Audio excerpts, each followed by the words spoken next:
Alhamdulillah, salatu wassalamu ala Rasulillah wa ala alihi wa sahbihi wa mawalah wa la hawla wa la quwwata illa billahi wa ba'du. Alhamdulillah, di pagi hari ini kita bisa duduk kembali di Masjid Jabal Uhud, dan pagi hari ini kita akan membahas sedikit tentang tafsir daripada surah Al-Fil, yang di dalamnya tentu ada kisah yang menarik, kisah Ashab Al-Fil, kisah tentang pasukan gajah. Ma'asyiral muslimin yang dimuliakan Allah Subhanahu wa taala, ikhwan akhwat yang dimuliakan Allah Azza wa Jal. Awal kisah ini berasal dari sebuah negeri di Yaman namanya Najran. Di Yaman ada satu negeri namanya Najran. Najran ini mayoritas manusianya beragama Nasrani kala itu. Najran mayoritas agamanya kala itu adalah Nasrani.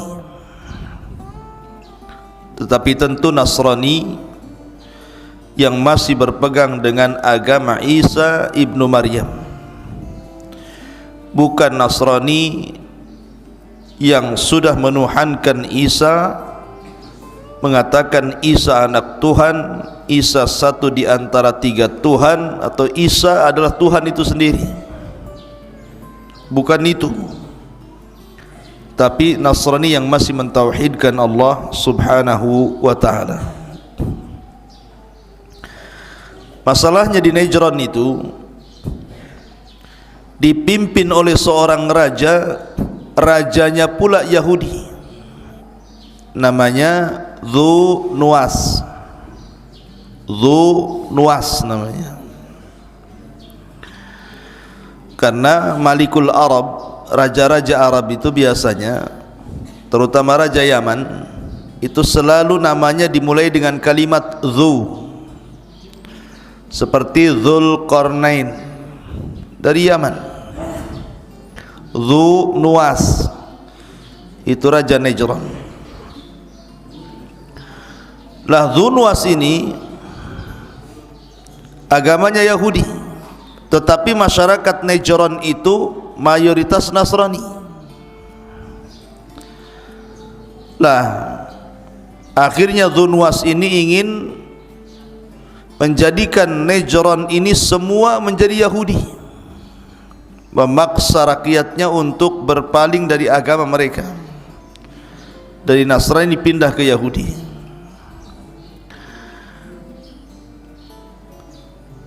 Lah, sebagaimana raja-raja di zaman dahulu seperti Namrud ataupun Fir'aun, maka Dzu Nuwas pun mengaku Tuhan. Dzu Nuwas itu mengaku Tuhan, sama dengan Namrud dan juga Fir'aun yang mengatakan ana rabbukumul a'la. Lah, Dzu Nuwas ini ngaku dirinya adalah Tuhan yang harus disembah oleh kaumnya. Untuk supaya meyakinkan bahwa dirinya adalah Tuhan, Dzu Nuwas ini punya tukang sihir. Tukang sihir inilah yang kemudian membuat keajaiban-keajaiban, seolah-olah keajaiban itu datang dari Dzu Nuwas, sehingga masyarakatnya merasa ketakutan dan menganggap Dzu Nuwas adalah Tuhan. Jadi Dzu Nuwas itu punya tukang sihir, dan tukang sihirnya itu selalu membuat keanehan. khususnya untuk Dhu Nuwas, dan supaya masyarakatnya melihat bahwa dia adalah seorang Tuhan, padahal datang dari sihirnya tukang sihir Dhu Nuwas. Lah kata tukang sihirnya Dhu Nuwas sudah tua, akhirnya dia ngomong sama Dhu Nuwas untuk dicarikan anak muda, biar saya bisa belajar dan mengajarkan sihir kepada anak muda itu. Kalau aku mati, dia penerusnya. Maka oleh Dhu Nuwas dicarikan anak muda yang cerdas, kemudian belajar kepada tukang sihir itu. Masalahnya, perjalanan dari rumah anak muda ke tukang sihir itu melewati sebuah gereja. Karena di zaman itu agamanya Nasrani mayoritas.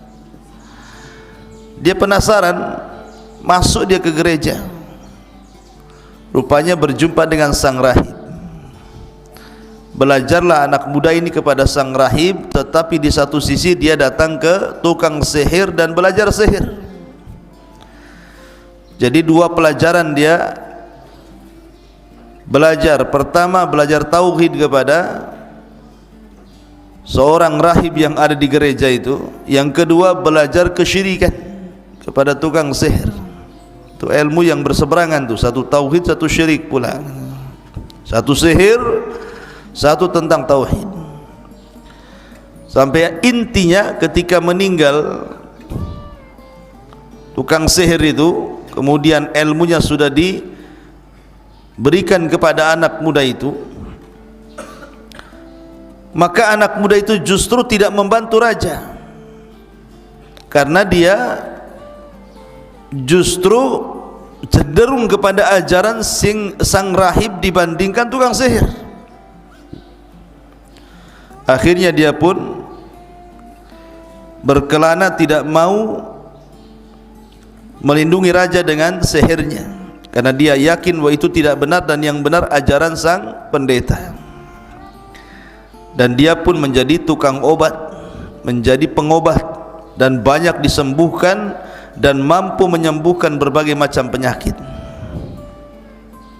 Sampai akhirnya ada menterinya raja, Dhu Nuwas itu buta, bisa disembuhkan pula sama dia penyakit buta itu.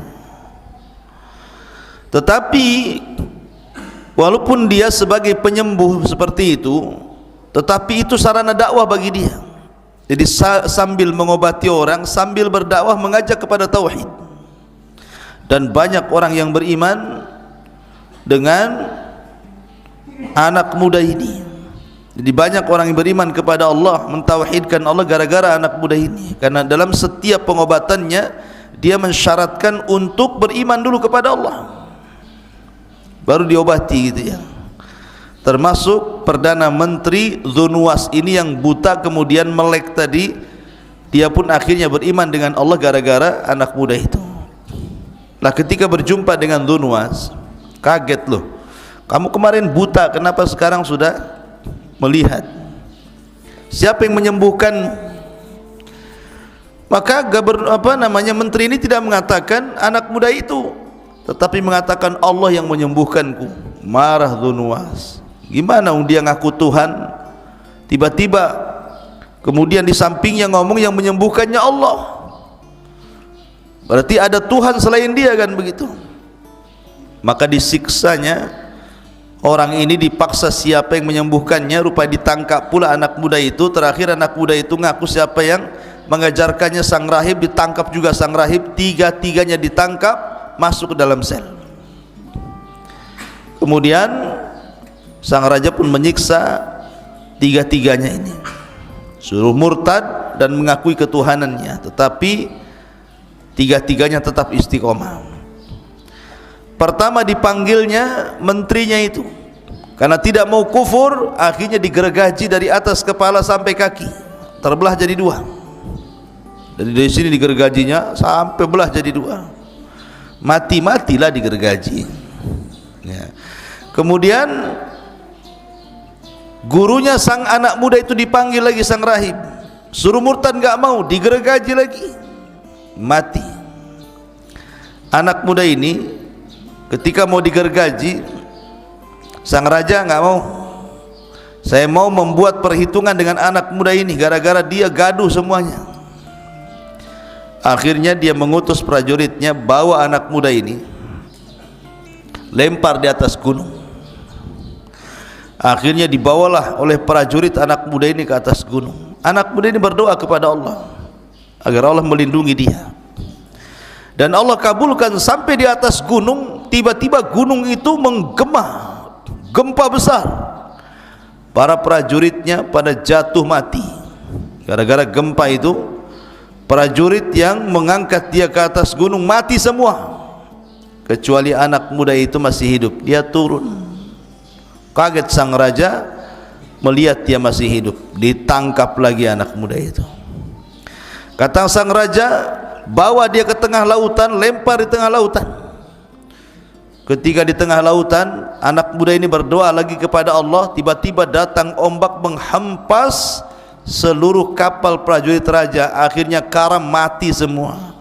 Anak muda ini masih hidup, tak mati-mati ya. Sang raja dengar anak muda itu masih hidup, marah lagi, tangkap anak muda itu. Jadi asli ditangkap, mau dibunuh, tak bisa-bisa, tak bisa mati anak muda ini. Sampai suatu ketika anak muda ini karena sudah tahu dia tidak mungkin lolos, kemanapun dia pergi pasti ditangkap dan akan ada upaya pembunuhan. Dia ingin kematiannya husnul khotimah. Akhirnya dia pun mengatakan kepada sang raja, raja, Dzunnuwas, kamu tidak akan bisa membunuhku kecuali ikuti saranku. Kumpulkan manusia di lapangan, buatkan aku tiang gantungan, salib aku di tiang itu. Aku akan berikan satu anak panah kepadamu. Dengan anak panah itu kau lemparkan anak panah itu, arahkan ke pelipis mataku. Tetapi sebelum kau lepaskan anak panah itu, kau harus mengucapkan Bismillahi Rabbil Ghulam. Bismillahi Rabbil Ghulam. Sepakat raja. Senang dia, oh begini cara membunuhmu ya. Baik katanya. Dikumpulkan orang-orang Najran, sampai-sampai Ibnu Katsir rahimahullah ta'ala menyebutkan jumlahnya itu sampai 20.000 lebih manusia yang ada di Najran dikumpulkan. 20.000 lebih hadir di lapangan itu. Kemudian raja pun membuat tiang gantungan, disaliblah anak muda itu di situ. Kemudian anak muda itu setelah memberikan anak panah kepada sang raja Dzunnuwas, maka Dzunnuwas ingin menampakkan bahwa dia adalah Tuhan dan bisa membunuh anak muda itu. Ditariknya anak panah dari busurnya, kemudian dia mulai membaca Bismillahi Rabbil Ghulam. Tidak sadar dia akan ngaku Tuhan, tetapi dia malah mengucapkan Bismillah dengan menyebut nama Allah, Rabbnya si fulan, secara otomatis membatalkan ketuhanannya ya. Dia kan Tuhan, harusnya jangan ngomong Bismillah Birabbil Ghulam. Tapi itulah siasat anak muda itu. Ketika dia menyebutkan Bismillahi Rabbil Ghulam, orang-orang mendengar semuanya, melesatlah anak panah itu tepat di pelipis anak muda itu, kemudian meninggal. Manusia yang menyaksikan ketika itu, tiba-tiba mereka berteriak, Amanna bi Rabbil Ghulam, Amanna bi Rabbil Ghulam. Kami beriman dengan Rabbnya anak muda itu. Melihat hal itu raja stres. Ini yang beriman 3 orang, gara-gara matinya anak muda ini yang beriman 20.000 orang. Namanya gugur satu, tumbuh 20.000 tuh ya. Jadi raja stres nih, kok bisa orang-orang ini beriman secara cepat seperti itu? Itulah hidayah. Meninggal saja anak muda ini, bangkit 20.000 orang dan mengatakan amanna bi Rabbil Ghulam, kami beriman dengan Rabbnya si gulam. Akhirnya sang raja marah dan dia mengatakan kepada prajuritnya, tutup gerbang, jangan ada satupun orang-orang itu keluar dari gerbang. Maka ditutuplah sang prajurit, tidak ada boleh keluar dari lapangan itu. Akhirnya satu persatu kata sang raja, buat mereka murtad kembali dan mengakui ketuhananku. Kalau tidak, hukum mereka. Buatkan parit yang sangat besar, masukkan kayu sebanyak-banyaknya, bakar dengan api sebesar-besarnya. Siapapun yang tidak mau mengakui diriku Tuhan, masukkan dia ke dalam api itu. Betul-betul dibuat parit api. Satu persatu dari 20.000 itu suruh murtad. Subhanallah, tidak ada satupun yang murtad. Tidak ada satupun yang murtad. Semua masuk ke dalam api itu. Sampai kepada seorang ibu yang membawa anaknya, hampir ragu-ragu dia. Masalahnya anak kecilnya itu mau dilemparkan ke api. Tetapi tiba-tiba Allah membuat bicara anak itu dan mengatakan, wahai ibuku, jangan takut, masuklah kau ke dalam api, karena engkau dan aku akan berjumpa di sorga. Baru kemudian dia melemparkan diri ke dalam api. 1, 2, 3 sampai ribuan, dan hampir 20.000 lebih masuk ke dalam api itu. Dan Allah takdirkan dari sekian orang yang diuji dengan api itu, ada 1-2 orang yang mampu melarikan diri atas kehendak Allah. Jadi 1-2 orang itu melarikan diri. Dia tidak sempat masuk ke dalam api dan tidak sempat dipaksa dilempar ke dalam api, dan berhasil melarikan diri. Maka berangkatlah dari Najran menuju Syam, dan kala itu Syam adalah wilayah Nasrani terbesar. Wilayah agama Nasrani terbesar itu di Syam. Melaporkan tentang kekejaman Dzunwas yang ada di Najran. Marahlah Malikus Syam, raja Syam ini, ketika orang-orang Nasrani Najran disiksa, dibakar hidup-hidup. Maka tentu ada dalam dunia militer itu ada namanya jiwa korsa namanya. Sesama agama kan, kayak kita lah, kalau ada orang Islam dibantai kan kita marah juga gitu ya. Maka orang Syam ini marah gitu. Ditulisnya surat, ditujukan kepada Ethiopia, Raja Habasyah, karena yang paling dekat dengan Yaman itu Ethiopia. Maka ditulislah surat oleh Raja Syam kepada Raja Ethiopia yang ada di Habasyah, agar menyelesaikan urusan Najran. Setelah kemudian Raja Habasyah membaca kabar daripada Raja Syam tentang pembantaian di Najran terhadap orang-orang yang beragama Nasrani, marahlah Raja Habasyah ini, karena Habasyah juga negeri yang banyak mayoritas Nasrani kala itu. Maka diutuslah 2 pasukan besar dipimpin oleh 2 jenderal. Pertama namanya Abrahatul Asram. Ini muncul nama Abraha di sini. Ya, pertama namanya Abrahatul Asram. Yang kedua namanya Riyadh. Jadi Raja Ethiopia mengirim 2 jenderal besar dengan pasukan besar. Pertama dipimpin oleh Abrahatul Asram, yang kedua dipimpin oleh Riyadh. Berangkatlah 2 jenderal dengan 2 pasukan ini dari Habasyah menuju Najran, Yaman. Lah akhirnya kemudian setelah sampai pasukan itu ke Yaman, maka digempurnya Najran oleh 2 pasukan besar ini, oleh Riyadh dan Abrahatul Asram, dan berhasil dikuasai Najran oleh 2 jenderal asal Habasyah Ethiopia ini. Kemudian Dzunwas pun melarikan diri. Akhirnya kemudian dikejar dan berhasil dibunuh di lautan.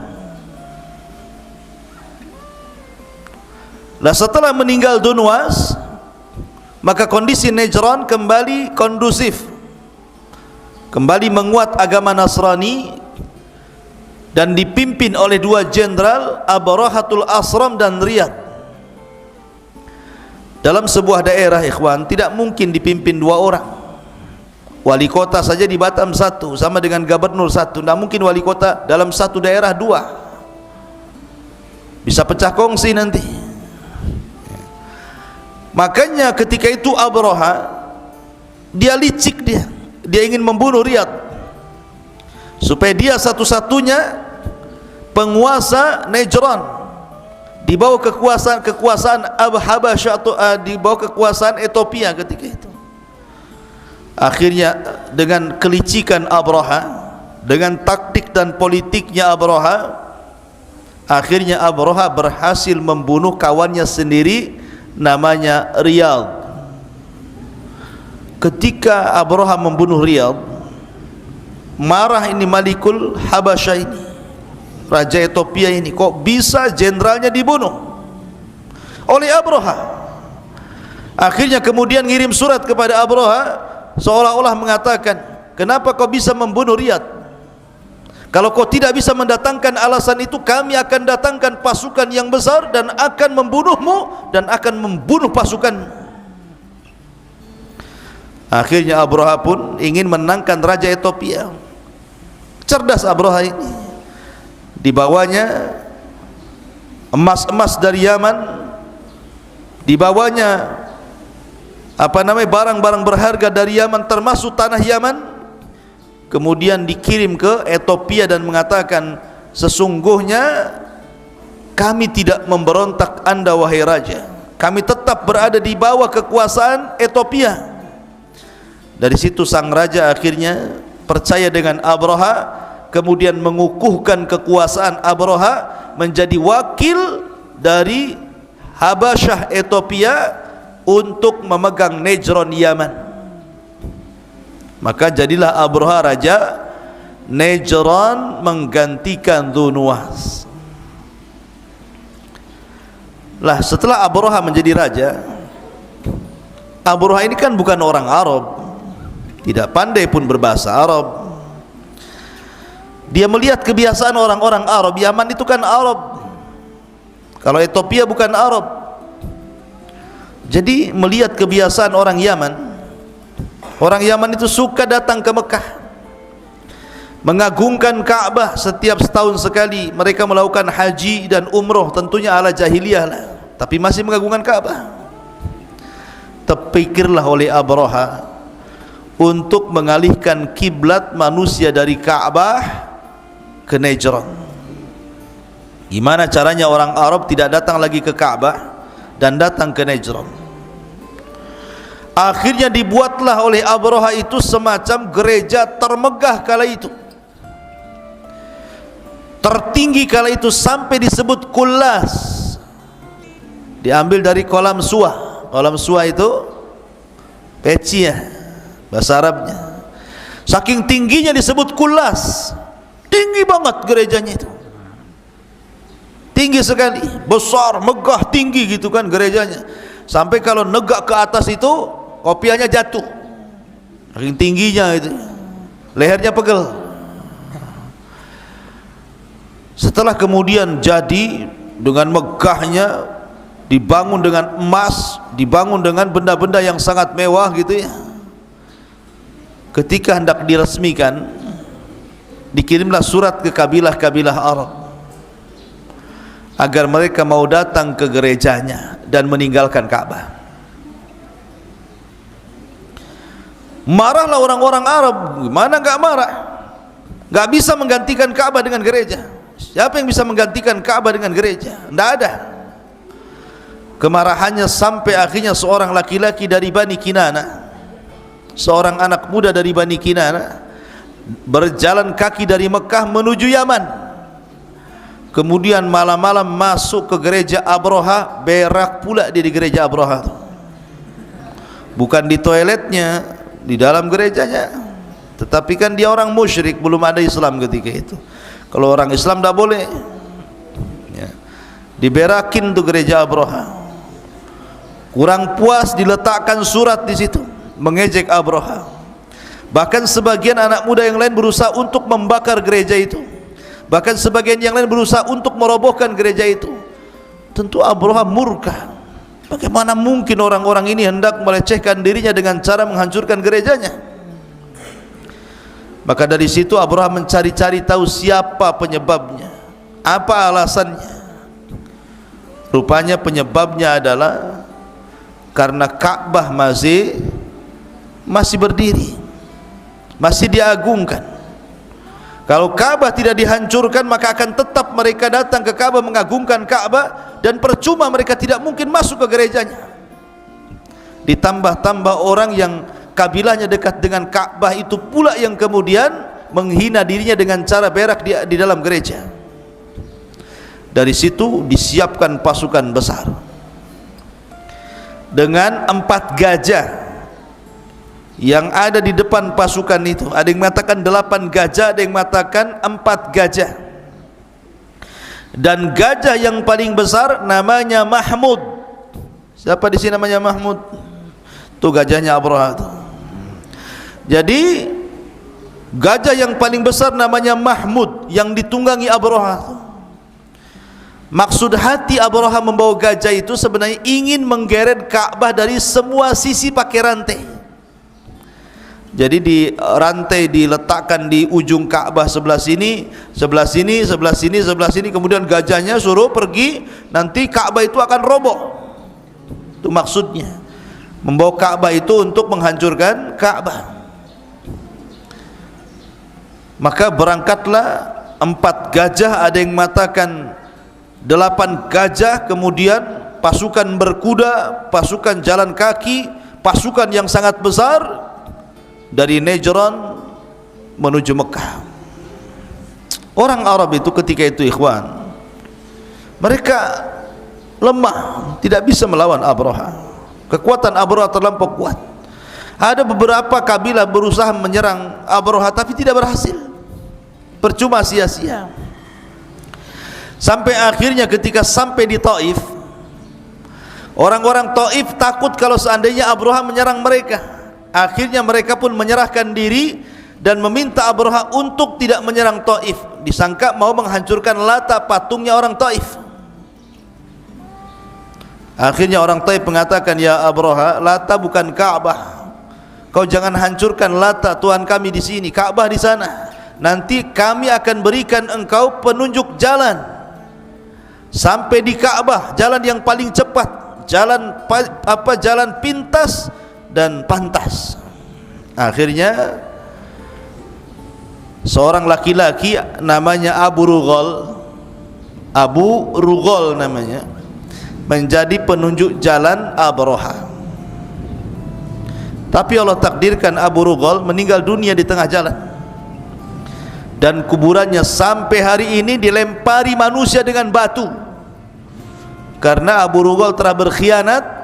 Yang menunjuk jalan Abraha, memberitahu jalan ke mana Ka'bah dan Mekah. Maka dia disebut pengkhianat Arab sampai sekarang, Abu Rughal itu. Jadi kalau orang Arab melihat pengkhianat itu disebut Abu Rughal, anta Abu Rughal katanya, kamu ini pengkhianat. Jadi kuburannya dilempari batu, dirajam sampai sekarang kuburannya itu. Udah mati pun masih dilempari batu. Kemudian kalau melempari batu dikatakan pengkhianat kau katanya, ya, Abu Rughal tuh. Jangan jadi Abu Rughal, ya. Taib. Akhirnya kemudian ketika Abraha sampai di sebuah wadin muhassir, sebuah lembah, wadin itu muhassir, tempat nantinya akan ada pengepungan tentara Abraha. Wadin muhassir ma'ruf bagi orang yang manasik haji, wadin muhassir itu. Tapi sebelumnya tentara Abraha ini mampir di peternakan orang-orang Arab dan mencuri untanya Abdul Muthalib sebanyak 200 unta.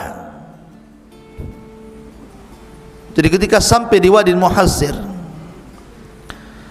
disinilah kemudian Abraha ingin berjumpa dengan Raja Arab, Abdul Muthalib. Datang Abdul Muthalib. Abdul Muthalib ini orangnya punya wibawa, karena ada orang-orang tertentu itu melihat wajah saja orang dah serem. Ada juga kalau melihat wajahnya langsung segen, wibawa. Ada orang yang melihat wajah orang itu langsung ngeremehkan, wajahnya ya kayak gitu. Jadi Abdul Muthalib itu punya wajah kalau orang lihat tuh langsung wibawa gitu. Termasuk Abraha. Abraha kan nggak pernah kenal, nggak pernah berjumpa dengan Abdul Muthalib. Ketika Abdul Muthalib datang, Abraha turun dari gajah.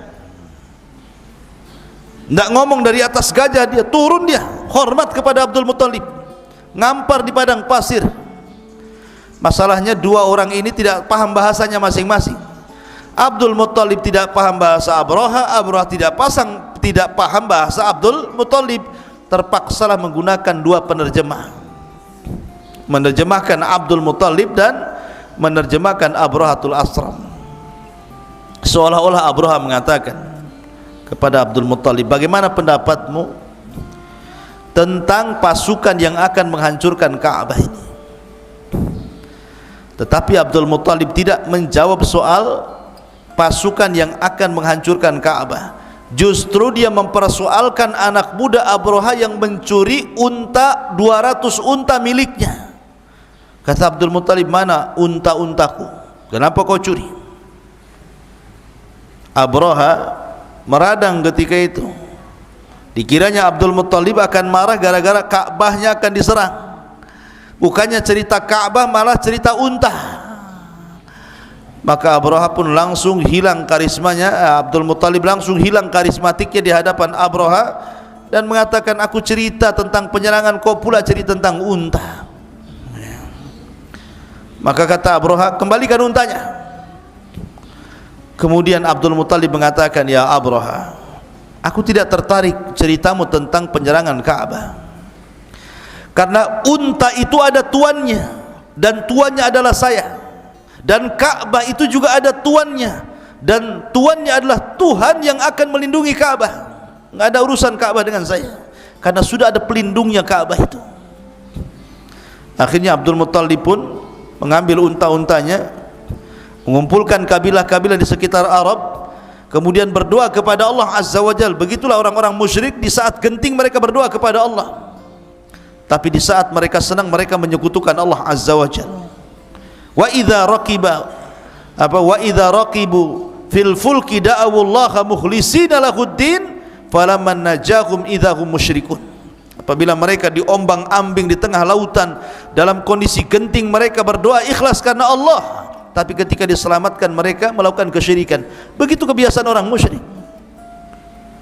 Abdul Muthalib pun bermunajat kepada Allah untuk supaya warganya tidak ada yang kena, Ka'bah tidak hancur, dan begitu seterusnya. Akhirnya mereka pun disuruh naik ke mana? Ke Jabal Abi Qubais yang sekarang jadi istana raja. Naik semua ke Jabal Abi Qubais, mau melihat apa yang terjadi dengan Abraha dan pasukannya di atas gunung itu. Maka semua kabilah-kabilah yang dekat dengan Ka'bah naik semua ke Jabal Abi Qubais, dilihatin dari atas tuh, mau apa Abraha tuh. Ketika Abraha sudah mendekati Ka'bah, kan di Wadin Muhassir itu kan sudah mendekati Ka'bah, tiba-tiba untanya nggak mau gerak. Disuruh menghadap Ka'bah, jalan ke Ka'bah nggak mau jalan, tapi ke tempat lain mau dia. Kalau disuruh berdiri jalan ke arah Ka'bah nggak mau, langsung deprak lagi. Tapi kalau diarahkan ke selain Ka'bah langsung berdiri dan siap jalan gitu kan. Ada apa ini? Ya, kok begini? Akhirnya kemudian Allah Subhanahu wa taala menghendaki lain. Tiba-tiba langit gelap, bukan karena awan. Ketika Abraha dan pasukannya melihat ke langit, rupanya gelapnya langit itu karena tertutup oleh burung-burung laut yang berwarna hitam. Itulah burung ababil. Allah kirim burung-burung laut yang disebut dengan ababil. Kemudian burung itu menutup matahari, menutup awan, sehingga gelap gulita, dan setiap burung membawa batu-batu yang sangat panas. Minimalnya 3 batu satu burung, 2 di tangan dan 1 di paruhnya. Kemudian mereka pun melempari batu itu melesat seperti tembakan senapan. Kalau mengenai dadanya tembus ke belakang, mengenai kepalanya, tembus ke belakang ketengkuknya. Makanya Allah Subhanahu wa taala permisalkan seperti daun yang dimakan ulat. Lihat daun kalau dimakan ulat kan tembus tuh. Ya. Dari sini Allah Subhanahu wa taala gambarkan dalam Al-Qur'an peristiwa ini diabadikan, yang kemudian Allah Subhanahu wa taala firmankan dan dijadikan surat yang sangat pendek dalam Al-Qur'an dan dibaca sampai kiamat dibangkitkan. Apa suratnya? Suratul Fil, yang antum semua sudah hafal. Alam tara kaifa fa'ala rabbuka bi ashabil fil alam yaj'al kaidahum fi tadlil wa arsala alaihim tayran ababil tarmihim bihijaratin min sijil faja'alahum ka'asfin ma'kul.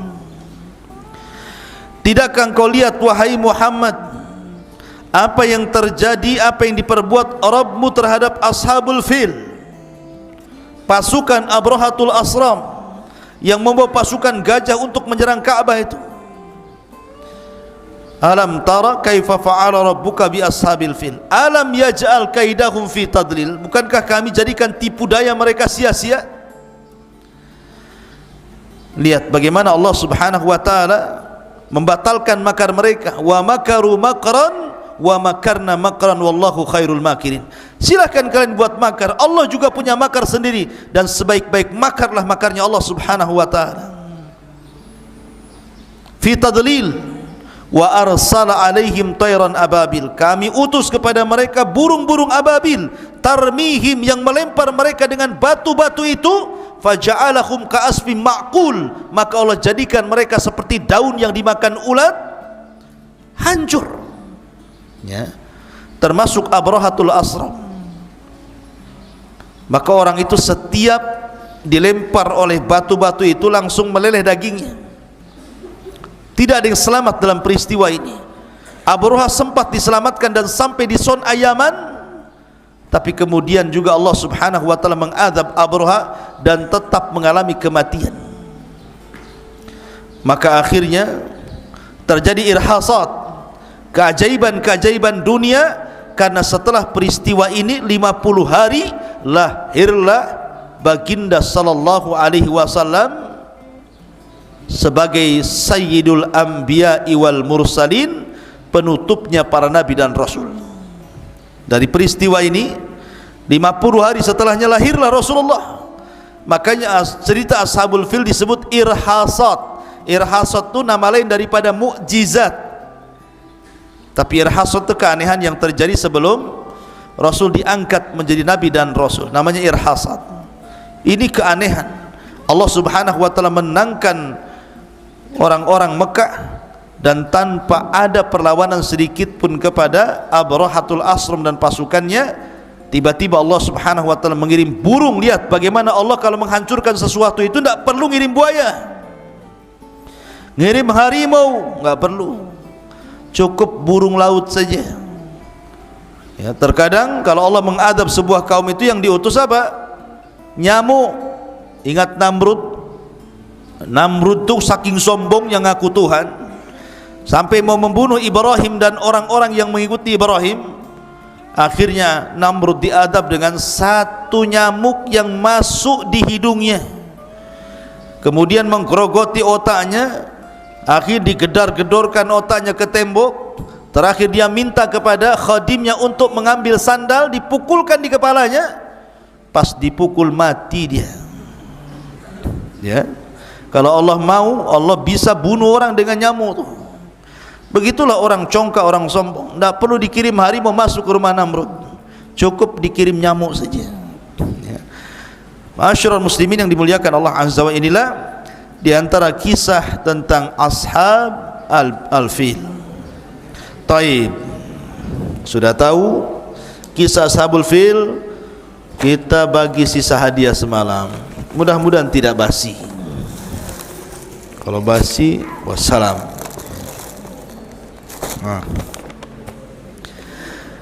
Ais, kenapa pula ini? Pertanyaan yang pertama, antum dapat sarapan pagi. Ikhwan, siapa Raja Yaman yang ngaku Tuhan?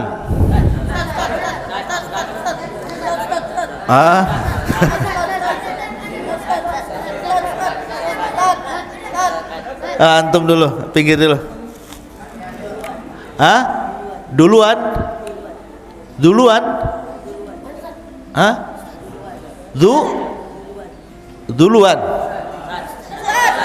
Salah, duluan pula antum lah.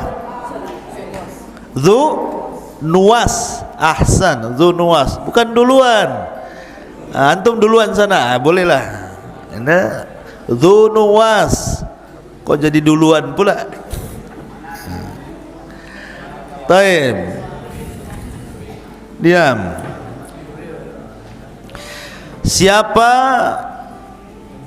nama gajah Abroha? Wah, antum Mahmud, ahsan.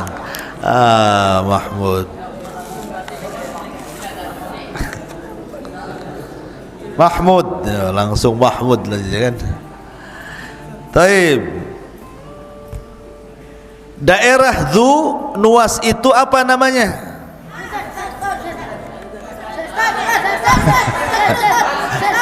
Antum apa? Antum? Najran, ahsan. Yang pede ngomong. Oh, dapatlah antum ya. Najran. Siapa jenderal selain Abroha yang diutus Raja Habasyah? Antum? Riau itu kabupaten Riau. Apa pula Riau? Antum? Riyadh. Bukan Riau. Riau itu Kepri, Kepulauan Riau. Ya.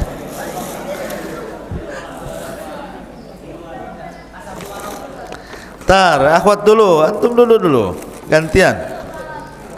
Masih banyak nih, tengok. Tenang, masih banyak, kebagian semua. Akhwat,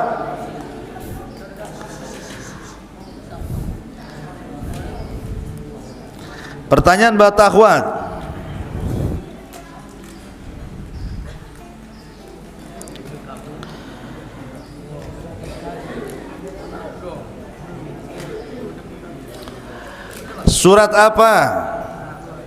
Surat apa yang menceritakan tentang Abroha? Ayo.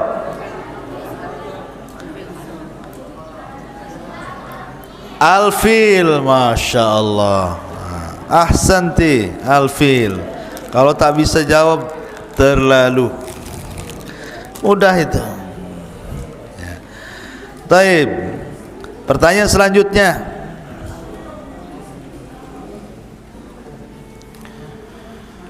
Abrohatul Asram membawa pasukan gajah kemudian menyerang Mekah, tapi tidak berhasil. Kemudian Allah menghancurkan pasukan gajah. Setelah itu lahirlah Rasul.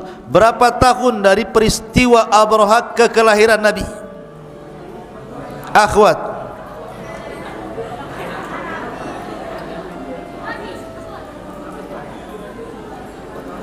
jarak lahirnya Nabi dan peristiwa hancurnya Abroha itu berapa tahun? Atau berapa bulan? Atau berapa jam? 50 hari. Ahsan. Dapat apa ini? Komberry. Tak tahu isinya komberry ini apa. Sekali lagi, nanti pindah ke ikhwan.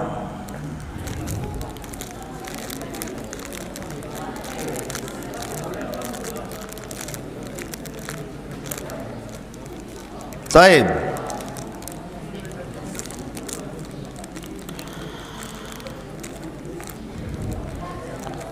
Pertanyaannya,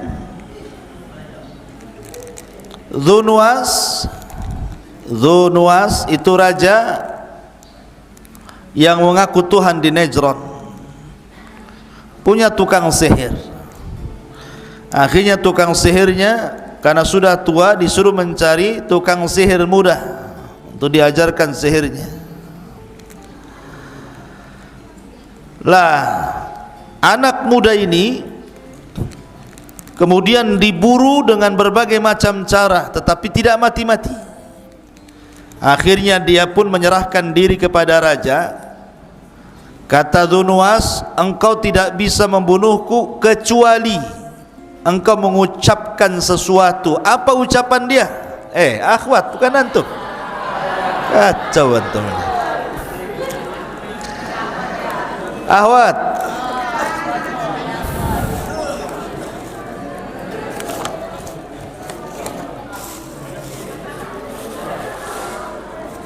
halo? Hah? Alhamdulillah. Bismillah. Siapa yang jawab nih? Ramai kali.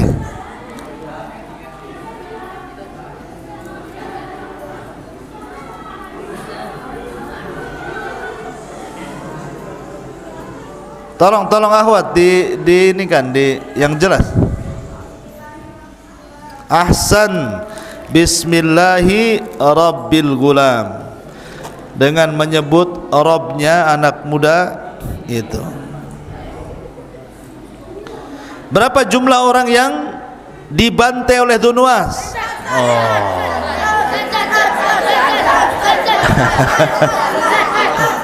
Antum, cepat. 20.000.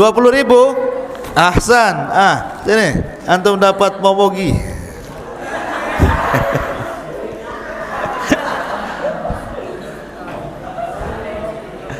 Allahu Akbar.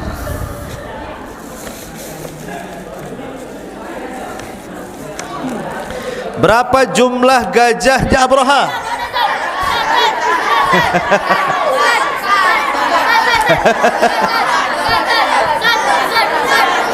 Pusing saya. Apa nih? Dulu. Antum 4 atau ada yang mengatakan 8. Ahsan. Sedap, dapat sedap. Tenang. Masih banyak. Nanti kita sulap, ada lagi isinya. Antum ini. Baik. Jangan ribut, bingung. Ustadznya mau buat pertanyaan bingung karena ribut.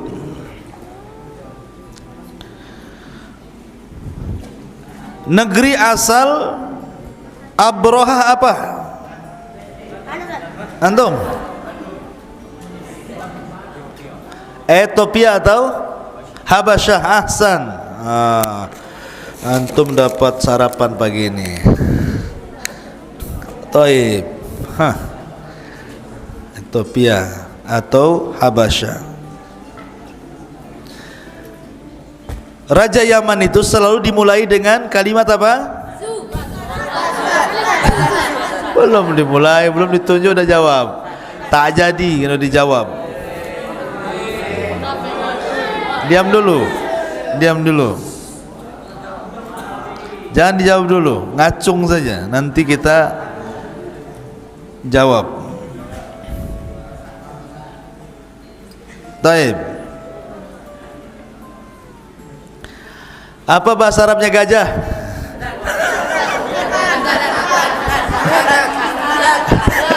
Subhanallah. Antum? Al-fil. Mantap. Tahu lah antum bahasa Arabnya gajah, al-fil. Kalau nggak bisa terlalu antum. Kalau bahasa Arabnya fil apa? Bahasa Arabnya fil kok gajah pula. Mana ada? Taib. Ini satu lagi nih. Masih ada. Kita jadikan hadiah ini wadahnya. Ikhwan, bicara tentang al-fil. Allah mengirim apa untuk menghancurkan Abraha? Wah.